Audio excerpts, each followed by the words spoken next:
मित्रांनो, घराचा करता होणे खूप अवघड गोष्ट आहे, कारण त्याला होणारा त्रास तो कुणाला बोलू शकत नाही। पण घरच्यांना थोडंफार काय कमी पडले तर ते त्याच्या नावाने कायम बोलत असतात। घराच्या जबाबदारीमुळे तो स्वतःला आणि स्वतःच्या मूलभूत गरजांना पण कायम दुर्लक्षित करत असतो।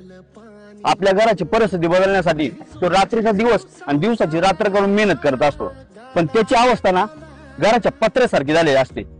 तो ऊन वारा पाऊस सगळं सहन करतो, पण घरची त्याला बोलतात हा खूप आवाज करतो आणि मोकार तापतो। जेव्हा घराचा करता जातो ना तेव्हा त्याची खरी किंमत त्याच्या घरच्यांना कळत असते। म्हणून मित्रांनो, जोपर्यंत तुमच्या घरचा करता आहे ना तोपर्यंत त्याची किंमत करा। तो घरी आल्यानंतर त्याच्याशी 2 शब्द प्रेमाने बोलावं, बस त्याची एवढीच अपेक्षा असते। जर माझा व्हिडिओ तुम्हाला आवडला तर एक लाईक करा आणि शेअर करा तुमच्या करत्या धरत्याला। बस।